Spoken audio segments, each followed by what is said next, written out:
Hello everyone, कैसे हैं आप लोग। आशा करते हैं आप लोग अच्छे से होंगे।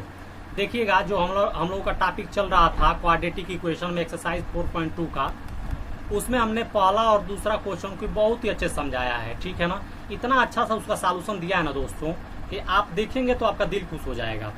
बिल्कुल बहुत एग्जाम वाला सॉल्यूशन मैंने वहाँ पे लिखा है, समझाया है। ठीक है, देखिए वहाँ पे कंसेप्ट तो मैंने दिया ही दिया है, लेकिन उसका सॉल्यूशन इतना बेस्ट लिखवाया है ना कि अगर एग्जाम में लिख देते हैं तो नंबर आपका बिल्कुल कटने वाला नहीं है। तो आशा करते हैं कि आप उसको देखे होंगे। नहीं देखे होंगे तो उसका प्लेलिस्ट बना दिया हूँ मैं, वहाँ से आप जाके देख सकते हैं। कोई दिक्कत आपको होगी नहीं। ठीक है, इतना बात आपको समझ में आया। इतना बात आपको समझ में आया ना, तो क्वेश्चन नंबर तीसरा को देखिएगा। क्वेश्चन नंबर तीसरा क्या कर रहा है। दूसरा क्वेश्चन हो गया है साल, तीसरा क्वेश्चन इस वीडियो में हम लोग समझेंगे। ठीक है, तो तीसरा क्वेश्चन समझने से पहले क्वेश्चन को क्या करेंगे, पढ़ेंगे और पढ़ के देखते हैं कि क्वेश्चन क्या रहा है। कह रहा है कि to find numbers whose sum is 27 and product is 82। कह रहा है दो नंबर है जिसका सम क्या है 27 है और प्रोडक्ट क्या मतलब गुणा 82 है। तो सबसे पहले टू नंबर्स हमको पता होना चाहिए, तभी ना उसका सम 27 लिखेंगे। तो जैसे मान लीजिए कि मैं आपके सामने बताता हूँ, यहाँ पे समझाने के लिए लिखता हूँ कि मान लीजिए कि अगर मैं क्या करता हूँ कि ए, देखिएगा पहला नंबर ए मान लेता हूँ, दूसरा नंबर बी मान लेता हूँ। ध्यान समझिएगा, अगर दोनों का सम 27 है तो मैं क्या करता हूँ कि ए को एक्स थोड़ी देर के लिए मान लेता हूँ। ठीक है, तो अगर ए को मैं एक्स मान लेता हूँ तो बताइए बी की वैल्यू क्या होगी।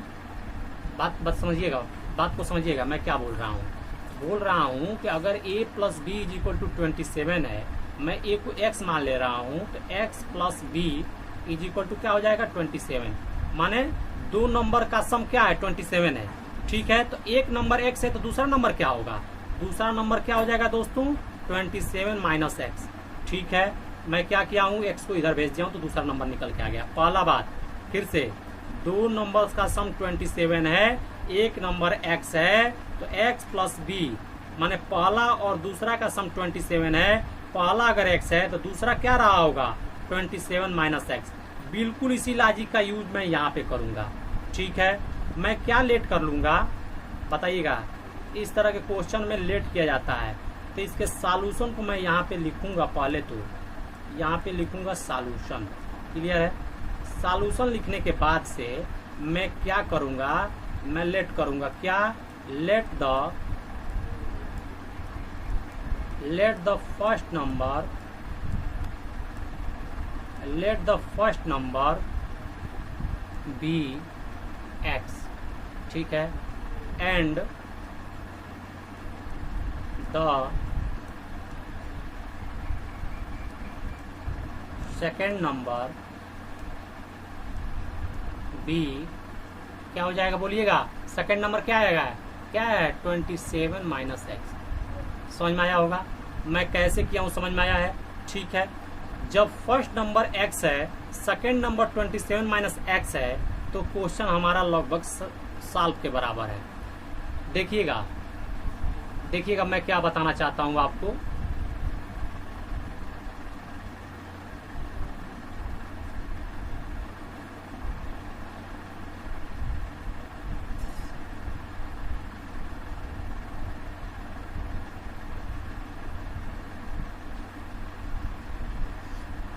हाँ, तो देखिएगा मैं क्या बताना चाहता हूँ। अब क्वेश्चन कह रहा है कि दोनों का सम क्या है 27 है। इतना बात तो मैंने क्लियर कर दिया। अब देखिएगा, अगर प्रोडक्ट कह रहा है कि इन दोनों का प्रोडक्ट 82 है, तो अकॉर्डिंग टू क्वेश्चन मैं यहाँ पे लिखूंगा अकॉर्डिंग टू क्वेश्चन। क्या है अकॉर्डिंग टू क्वेश्चन, देखिएगा दोनों का प्रोडक्ट किसके इक्वल के बराबर है 182। तो दोनों का प्रोडक्ट का मतलब फर्स्ट नंबर का multiplication second number is equal to 182। Clear है, अब मल्टीप्लाई कराओ तो क्या हो जाएगा 27x, इसका plus minus x square is equal to 182। ठीक है, मैं क्या करूँगा 27x माइनस एक्स स्क्वायर को इक्वल को सारे के इक्वल इधर ले आऊँगा, तो सारे को ले जाऊँगा तो इधर बच जाएगा 0 और इधर क्या हो जाएगा बताइएगा 182 यहाँ पहले से था, ये इधर आ जाएगा, क्या हो जाएगा -27x और ये प्लस एक्स स्क्वायर है तो क्या हो जाएगा, ये माइनस एक्स स्क्वायर है तो ये क्या हो जाएगा, इधर आके x square plus x square. अब इसको क्या करिएगा, अरेंज करके लिखिएगा। तो अरेंज करके मैं लिख देता हूँ, देखिए कैसे। पहले क्या होता है, x square minus 27x plus 182 is equal to 0। Decreasing order में लिख लिया जाता है तो क्या बन जाता है, क्वाड्रेटिक इक्वेशन बन जाएगा। क्वाड्रेटिक इक्वेशन का स्टैंडर्ड इक्वेशन बन जाएगा। अब मैं क्या करूंगा बताइएगा। अब देखिएगा आपके सामने एक क्वाड्रेटिक इक्वेशन आ गया। मैथमेटिकल मैंने यहाँ पे इतना सॉल्व करने के बाद से मैंने क्वाड्रेटिक इक्वेशन के रूप में ला दिया। अब जानते हैं कि क्वाड्रेटिक इक्वेशन के रूप में आ जाता है तो फिर से क्या किया जाता है, इसका क्या किया जाता है, फैक्टर किया जाता है। फैक्टराइजेशन मेथड से इसका क्या किया जाता है, इसको सॉल्व किया जाता है। क्यों सॉल्व करेंगे, क्योंकि हमको x की वैल्यू चाहिए। जो फर्स्ट नंबर x माने हैं, मैं जानना चाहता हूँ को नंबर क्या रहा होगा। सेकेंड नंबर को मैं जानना चाहता हूँ, तो ये जानने के लिए मुझे क्या करना पड़ेगा, इसका फैक्टर करना पड़ेगा। तो इसका फैक्टर करिएगा 182 और ये 2 से करेंगे तो ये आ जाएगा 9 और ये हो जाएगा 1। ठीक है। अब ये 7 से करिएगा, 7 से 7 1 जा 7, ठीक है, और 7 3 जा 21 और फिर से ये 13 1 जा 13। आपके सामने इसके फैक्टर क्या आ जाएंगे, 2 × 7 × 13। हमको स्प्लिट द मिडिल टर्म का यूज करना है, मेथड का यूज करके इसको स्प्लिट करना है। तो बताइएगा कैसे स्प्लिट होगा। आप जानते हैं कि 7 2 जा कितना होता है बताइएगा, 7 2 जा 14 और इंटू 13। बताइएगा दोनों को, क्या मैं इसको इस तरह लिख सकता हूँ क्या, बात को समझिएगा। 14x माइनस 13x जब इसको ऐड कराएंगे तो बताइए क्या हो जाएगा, बोलिएगा। जब इसको ऐड कराएंगे तो बताइए क्या हो जाएगा, ये 27x हो जाएगा। तो ये बताइएगा हमको स्प्लिट करना है 27x के जगह पे। तो बताइए इसको स्प्लिट करके मैं इसको इस तरह लिख सकता हूँ ना, माइनस 14x माइनस 13x। तो मैं इसको स्प्लिट करूँगा। तो स्प्लिट करने के बाद से देखिए क्या आता है, ये x square minus 14x minus 13x plus 182 is equal to 0। तो बताइएगा क्या हो जाएगा, यहाँ से x कैरी ले लेंगे तो बताइएगा x माइनस 14 हो जाएगा। ये यहाँ से माइनस 13 कैरी ले लेंगे, यहाँ से x माइनस 14 हो जाएगा इज इक्वल टू 0। बताइएगा ये और ये इक्वल होता है तो इसको कॉमन ले लिया जाता है एक ब्रैकेट में, और एक ब्रैकेट में x माइनस 13 हो जाएगा इज इक्वल टू 0। बताइए x की वैल्यू लाने के लिए x minus 14 is equal to 0 लिखते हैं। x इज इक्वल टू क्या वैल्यू आ जाएगा 14, यहाँ से x minus 13 is equal to 0, x is equal to क्या आ जाएगा 13। तो बताइएगा x के कितने वैल्यू आ गए 2, किसी एक वैल्यू से आंसर निकल सकता है। अगर x इज इक्वल टू 14 लिखोगे तो फर्स्ट नंबर कितना आ जाएगा बताना। फर्स्ट नंबर आपका आ जाएगा, यहाँ देखना, फर्स्ट नंबर आ जाएगा 14 और सेकंड नंबर बताना क्या आ जाएगा, 27 में से 14 घटा दोगे तो आ जाएगा 13। क्लियर है। अगर तुम बात को समझना, अगर तुम चाहते हो कि x इज इक्वल टू मैं क्या करूं, अगर तुम चाहते हो क्या चाहते हो कि मैं x इज इक्वल टू 14 से नहीं करना चाहता हूं, 13 से करना चाहता हूं, तो यहाँ पे x इज इक्वल टू 13 लिख लेना, यहाँ पे 27 माइनस 13 लिख देना। तो सेकंड नंबर क्या आ जाएगा 14। तो चाहे पहला क्वेश्चन फर्स्ट x की वैल्यू लेके करो, चाहे सेकंड x की वैल्यू लेके करो, बेसिकली आपके सामने यही आंसर आने वाले हैं जो मैं आपको बताया हूँ। इतना बात क्लियर है ना। तो आप इसको अच्छे से सॉल्व कर लेना, ठीक है। तो मैं इसको मिटा देता हूँ, मैं ये समझाने के लिए लिखा हूँ, आप इसको लिख सकते हैं। बेसिकली यही क्या हो जाएगा, आंसर हो जाएगा, ठीक है ना। यही क्या हो जाएगा, आंसर हो जाएगा। यही दोनों इसके आंसर हो जाएंगे। क्लियर है। इस तरह से तीसरा क्वेश्चन मैंने कंप्लीट कराया। अब चलिएगा, तीसरा क्वेश्चन हो गया ना, अब चौथा क्वेश्चन में हम लोग समझते हैं। देखिएगा चौथा क्वेश्चन है आपके सामने,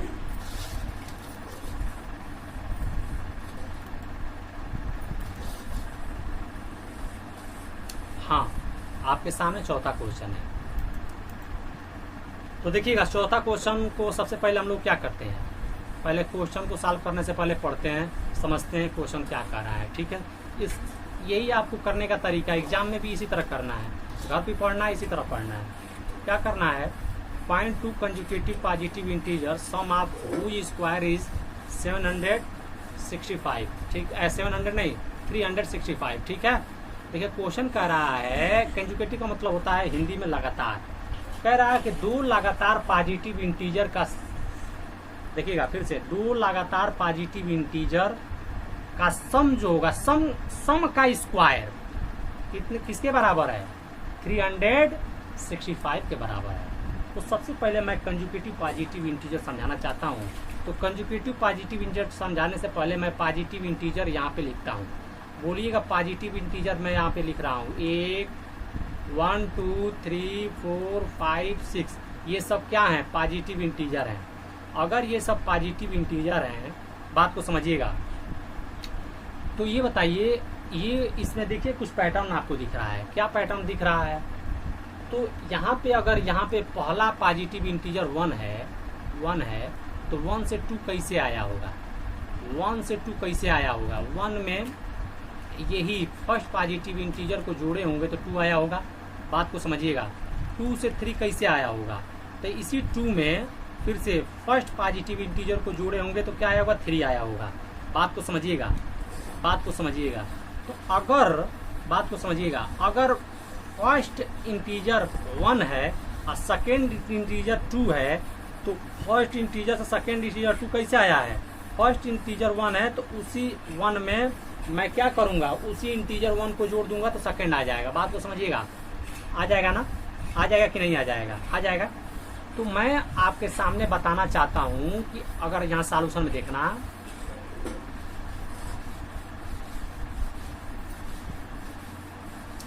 सॉल्यूशन में देखना,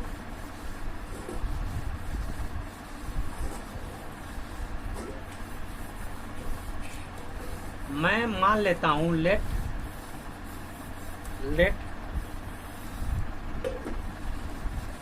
टू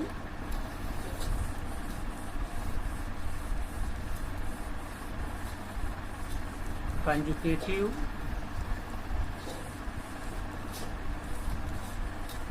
पॉजिटिव इंटीजर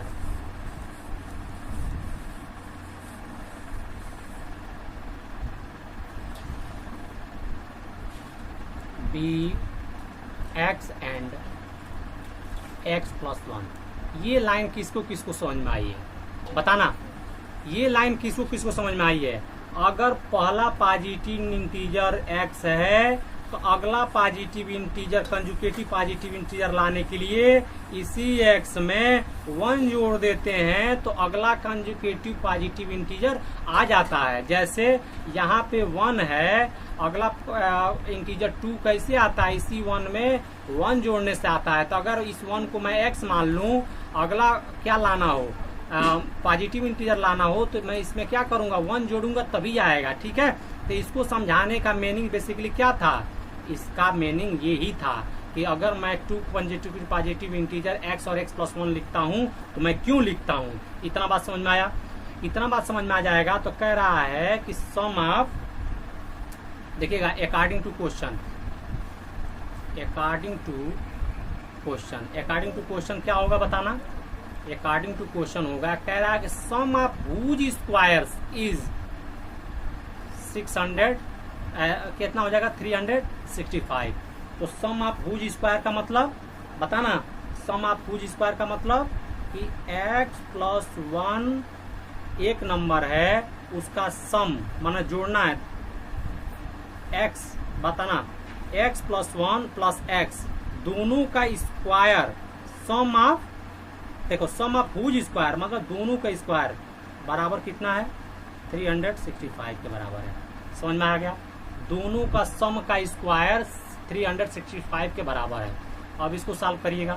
बोलिएगा a + b का होल स्क्वायर पे टूट जाएगा, क्या होता है? a² + b स्क्वायर का मतलब 1 का स्क्वायर, 1 का स्क्वायर 1 होगा, 2ab मतलब x × 1 + x² = 365।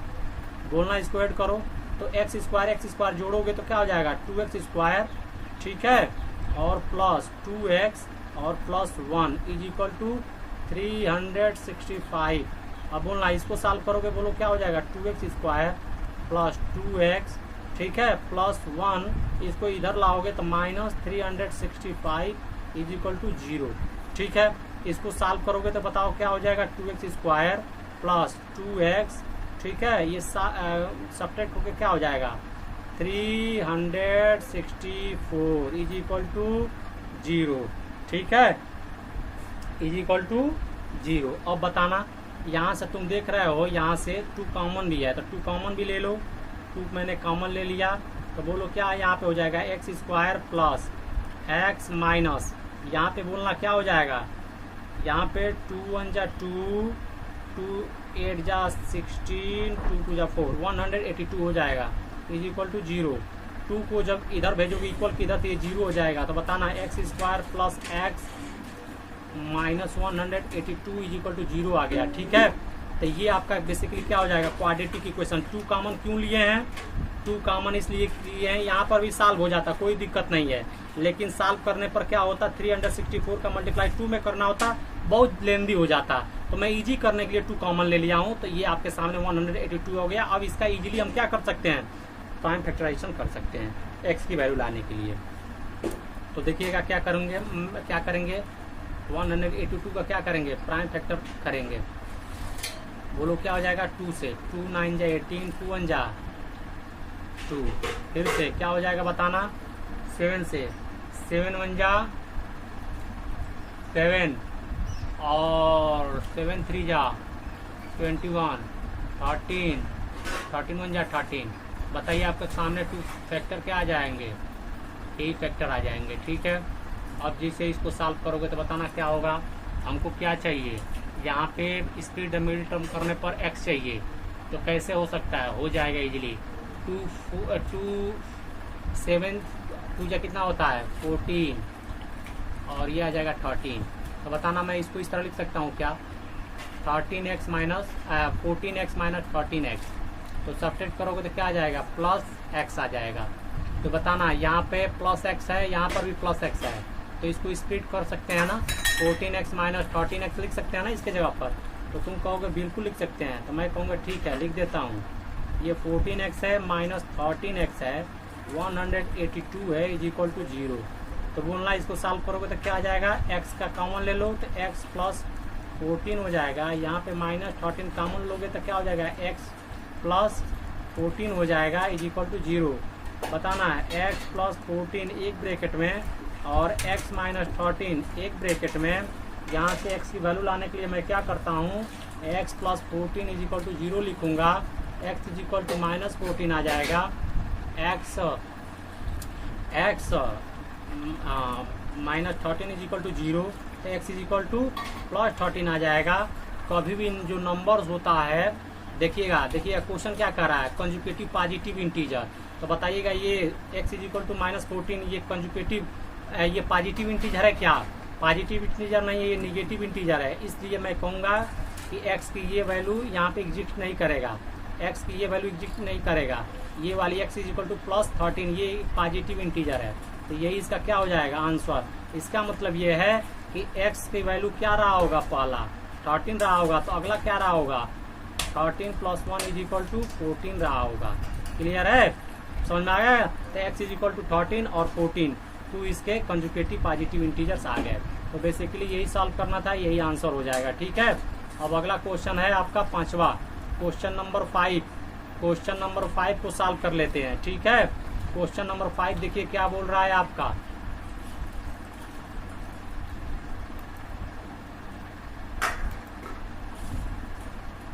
हाँ तो देखिए क्वेश्चन नंबर 5 है। चलो क्वेश्चन नंबर 5वां है, इसको सॉल्व करते हैं हम लोग, देखते हैं। तो सबसे पहले सॉल्व करने से पहले हम लोग क्या किया जाता है, क्वेश्चन को अच्छे से ढंग से पढ़ा जाता है। ठीक है ना, तो क्वेश्चन को अच्छे से हम लोग पढ़ते हैं। देखो क्वेश्चन नंबर 5 पे क्या कह रहा है, कि the altitude of A right angle triangle is 7 centimetre less than it's base if the hypotenuse is 13 centimetre, find the other 2 sides. सबसे पहले आपको क्वेश्चन में समझना पड़ेगा कि the altitude of A right angle triangle 7 centimetre. तो सबसे पहले तो एक राइट एंगल ट्रायंगल होना चाहिए हम लोगों के पास, राइट एंगल ट्रायंगल होना चाहिए। तो चलो राइट एंगल ट्रायंगल सबसे पहले हम लोग बना देते हैं। तो देखो ये तुम्हारा है राइट एंगल ट्रायंगल, इतना बात क्लियर है। अगर ये राइट एंगल ट्रायंगल है तो फिर उसके बाद से देखो हम लोग को डाटा क्या दिया है, तो देखना कह रहा है कि the altitude of A right angle triangle is 7 less than it's base. तो सबसे पहले यहाँ पे हम लोग को समझना पड़ेगा, अगर इफ द हाइपोटेनस, तो सबसे पहले देखिए 3 टर्म हमको आ रहा है, ठीक है ना। इस क्वेश्चन में 3 टर्म आ रहे हैं। क्या क्या टर्म है, बात को समझना। एक तो बेस की बारी आ रही है, एक तुम्हारा एटीट्यूड की बारी आ रही है, और एक हाइपोटेनस की बारी आ रही है। मतलब कि एक राइट एंगल ट्रायंगल में बेस कहाँ होगा, एटीट्यूड कहाँ होगा, हाइपोटेनस क्या होगा, ये बात समझना जरूरी है। अगर ये बात समझ जाएंगे तो सारी चीजें कंफर्म हो जाएंगी। तो देखो किसी भी राइट एंगल ट्रायंगल में ना, अगर ये वाला जो एंगल है ना, ये वाला एंगल, ये राइट एंगल ट्रायंगल होता है। अगर ये राइट एंगल है, ये 90 डिग्री का है, तो इसके सामने की जो साइड है ना बच्चों, उसके सामने की जो साइड कहलाती है, इसे हम हाइपोटेनस बोलते हैं। क्या बोलते हैं, हाइपोटेनस। इसे हम क्या कहते हैं, इसके सामने की 90 डिग्री की सामने की जो साइड होती है उसे क्या बोलते हैं, हाइपोटेनस। इतना बात क्लियर है। तो देखना, अब बेसिकली 3 साइड है, 1 2 3, तो एक साइड तो हाइपोटेनस हो गई। जो ये नीचे बिछी हुई लाइन है ना, ये बेस है। देखो किसी चीज का बेस होता है ना, जैसे धरती हम लोगों का बेस है जिस पे हम लोग खड़े होते हैं, तो कैसी है, बिल्कुल लेटी हुई है। तो ये लेटी हुई लाइन है, इसको क्या बोलते हैं, इसको बोलेंगे हम बेस। क्लियर है। और जो ये खड़ी हुई लाइन है इसको हम क्या बोलते हैं, परपेंडिकुलर। लेकिन इस क्वेश्चन में किसकी बात हो रही है, एल्टीट्यूड की बात हो रही है। तो इसको हम क्या मानते हैं, इसको हम मान लेंगे कि ये क्या है, एल्टीट्यूड है। क्लियर है, अब समझ में आ गया। तो 3 साइड्स का हमने नाम दे दिया। अब बिल्कुल डाटा जो बोल रहा है उसके साथ हम लोग क्या करेंगे, आगे बढ़ेंगे। देखो क्या किया कह रहा है, the altitude of right angle triangle is 7 centimetre less than it's base. माने बेस से एल्टीट्यूड 7 सेंटीमीटर कम है। तो सबसे पहले तो हम लोग को बेस मालूम होना चाहिए कितना है, तभी ना ये इससे कम होगा 7। तो हम सबसे पहले मान लेते हैं बेस कितना है, x है। ठीक है, तो x है, बेस हो गया, तो ये किस x से कितना कम है, 7 सेंटीमीटर कम है। क्लियर है। और हाइपोटेनस कितना दिया है, 13 दिया है, 13 सेंटीमीटर। ठीक है, और ये आपका x सेंटीमीटर हो जाएगा, और ये आपका x माइनस 7 सेंटीमीटर हो जाएगा। तो सबसे पहले इसके सॉल्यूशन में मैं क्या लिखूंगा, इस बात को थोड़ा सा देख लीजिएगा, क्योंकि भाषा लिखना जरूरी है, तभी पूरा नंबर मिलेगा। तो मैं लेट कर लेता हूँ, क्या लेट कर लेता हूँ, let the base be x centimetre and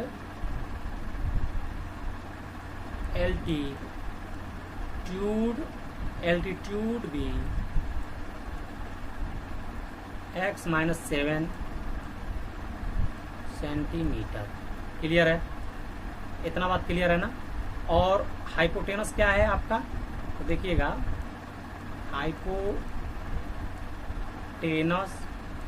hypotenuse क्या है, इक्वल है किसके, 13 सेंटीमीटर के बराबर। ये आपका दिया है डाटा। ठीक है, ये दोनों मानने आए, ये डाटा दिया था। ठीक है, अब इसको लेके सॉल्व करना है। तुम जानते हो, आगे पढ़ोगे, ठीक है ना, इसी क्लास 10 में आगे पढ़ोगे कि कोई भी राइट एंगल ट्रायंगल होता है, उसमें सारी साइड्स को निकालने के लिए किसका यूज किया जाता है, पाइथागोरस थ्योरम का यूज किया जाता है। तो लिखेंगे अकॉर्डिंग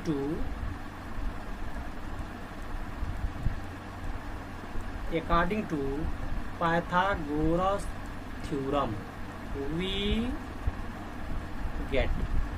देखिएगा पाइथागोरस थ्योरम क्या होता है बताइएगा।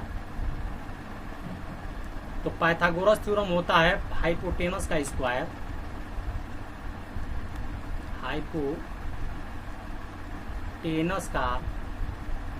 हाइपोटेनस का स्क्वायर इज इक्वल टू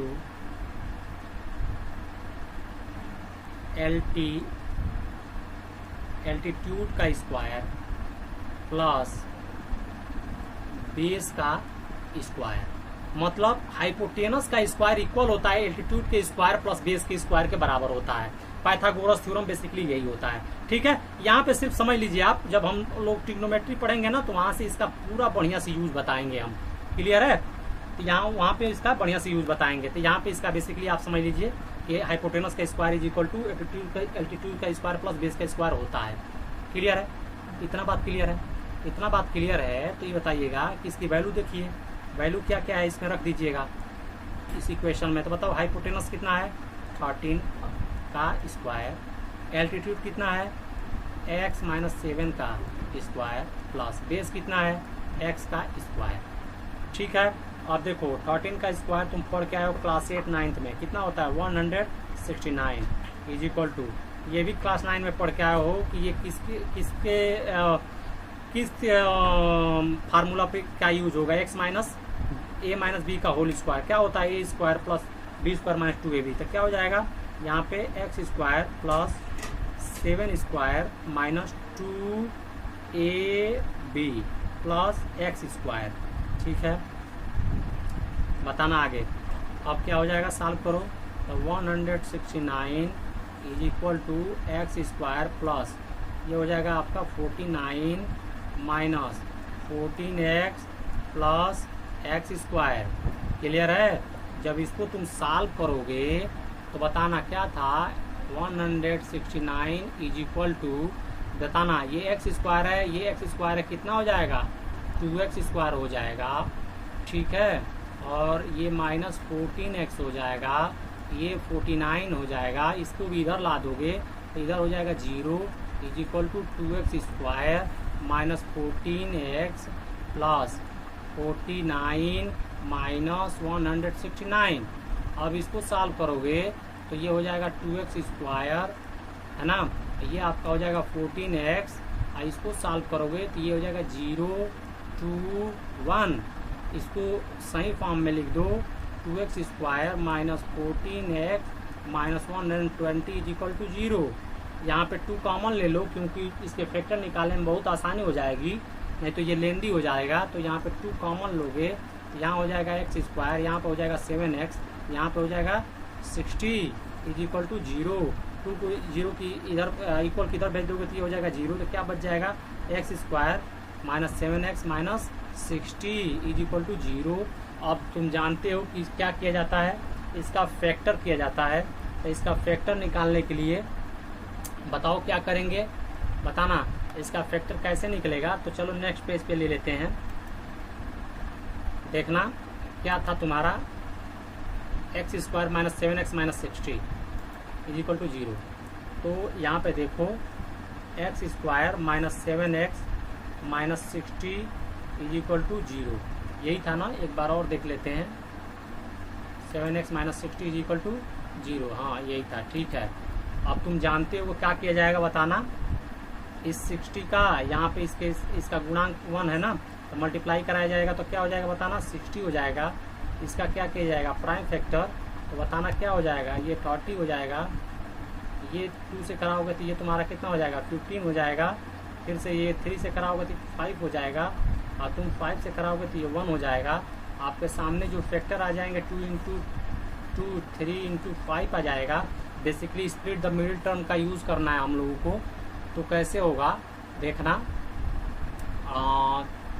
हमको क्या चाहिए, माइनस 7x चाहिए, तो ये 15 4 ना 6 10 ना 4 और 4 12 में से 5, हाँ ठीक है।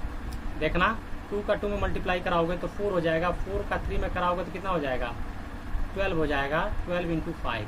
देखना क्या मैं इसको इस तरह लिख सकता हूँ क्या, माइनस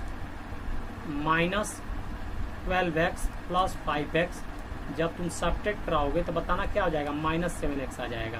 ठीक है, तो ये बताना तुम नहीं जानते हो कि अगर ये माइनस 7x है, अगर ये माइनस 7x है, इसी को स्प्लिट कराना है तो क्या मैं स्प्लिट करा के इसके जगह पे माइनस 12x प्लस 5x लिख सकता हूँ कि नहीं। तुम कहोगे बिल्कुल लिख सकते हो, तो मैं कहूँगा ठीक है, मैं यहाँ पे एक्स स्क्वायर माइनस क्या हो जाएगा आपका 12x, ठीक है 12x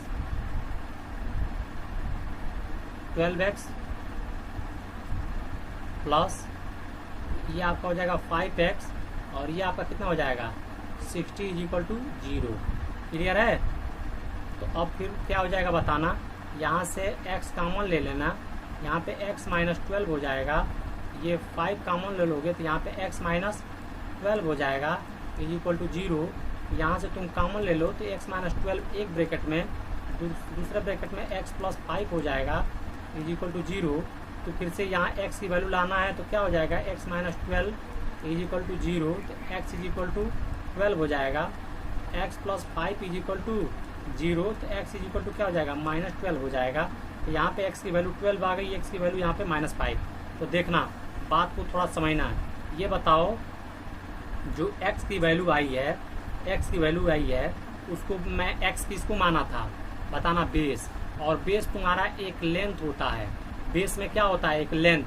कभी भी लेंथ निगेटिव नहीं हो सकती है, ठीक है, कभी भी लेंथ निगेटिव नहीं हो सकती है। इसलिए x का ये x इजिकल टू -5, इसकी एक वैल्यू ये एग्जिस्ट नहीं करेगी, ठीक है। जब ये एग्जिस्ट नहीं करेगा तो क्या एग्जिस्ट करेगा, बताना, x इजिकल टू 12। तो बेस क्या आ जाएगा, तुम्हारा बेस क्या माने थे, x। एल्टीट्यूड क्या माने थे, एल्टीट्यूड क्या माने थे, बताना, ये x -7 था। तो तुम्हारा बेस क्या आ जाएगा, बताना, 12। तो 12 बेस आ जाएगा। तो x के जगह पर तुम एल्टीट्यूड के में पुट करोगे तो ये आ जाएगा तुम्हारा 12 - 7 इज इक्वल टू कितना आ जाएगा, 5। तो तुम्हारा बेस क्या रहा होगा, 12, एल्टीट्यूड क्या रहा होगा, 5। तो एग्जैक्टली निकल के आ गया, ठीक है। तो बेसिकली यही तुम्हारा क्या हो जाएगा, आंसर हो जाएगा, यही तुम्हारा क्या हो जाएगा, आंसर हो जाएगा, ठीक है।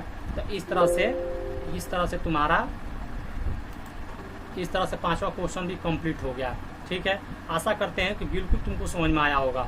अगर समझ में आया होगा ना तो चैनल को लाइक करो, सब्सक्राइब करो, ज़्यादा शेयर करो दोस्तों, और अच्छा कमेंट करो ताकि मुझे हौसला हो और अच्छा पढ़ाने के लिए, ठीक है ना। चलिए मिलते हैं नेक्स्ट वीडियो में। एक लास्ट क्वेश्चन 6वां बचा है, अगले वीडियो में कवर कर देंगे। ये बड़ा वीडियो हो चुका है तो मैं इसके अगला वीडियो में कवर कर दूंगा। यहाँ तक आप देख लिया है ना, तो प्लेलिस्ट बना दिया हूँ, वहाँ पे आप जाके देख लीजिएगा 6वां क्वेश्चन को, ठीक है। चलिए मिलते हैं नेक्स्ट वीडियो में, तब तक ले जय हिंद।